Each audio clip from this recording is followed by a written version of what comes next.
What's up, everybody? It's Thegoal60 here for Saturday, April the 20th, 2019. So yesterday we had 5 total plays going because we gave up 3 on the video, and then I told you that we were waiting on the lines of the Diamondbacks and also the Rays.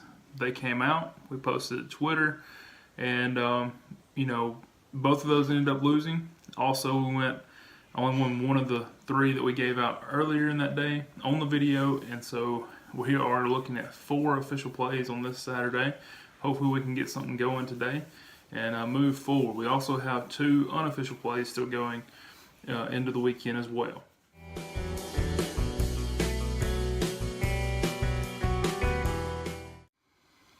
So with these official plays, let's look at those. We've got one of them that does not have a price listed so far, and that is the Diamondbacks on the run line. They are underdog on the money line, so we know that they're going to have a run line price. It's at Chicago. I've mentioned that several times already, how that price will come out later. And when it does, we'll be on the Diamondbacks once again.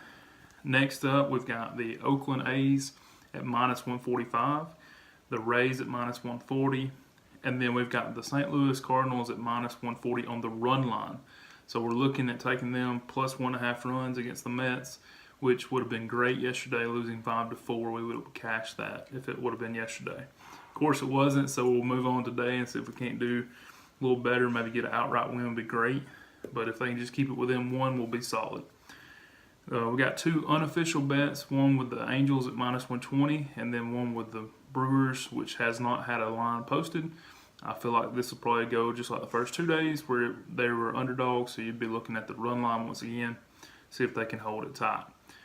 We also have 2 potential doubleheader plays. So this is something that has not come up yet this year. Both of these series were supposed to play yesterday, got rained out and pushed to today. It's Atlanta and Cleveland, and then Minnesota and Baltimore.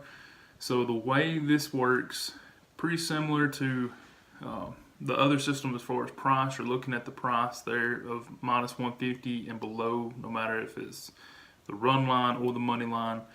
But what you're looking at is the team that lost in the first game to bounce back in the second game.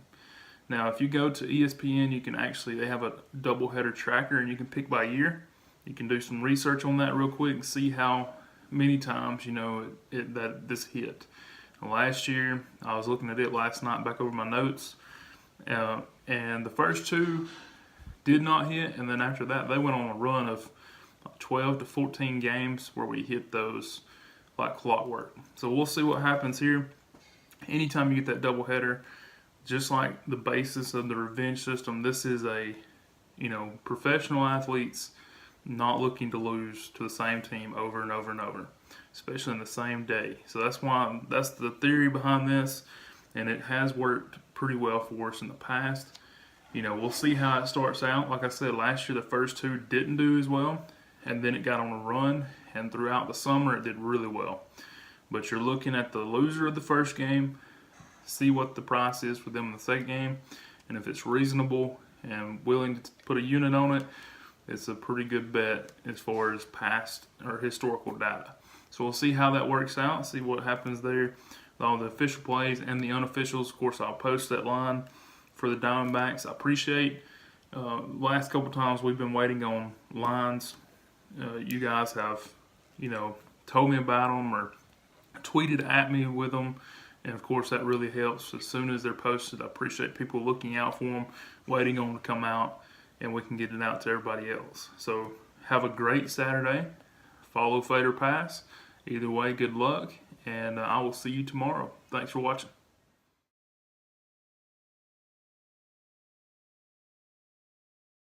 60% of the time, it works every time.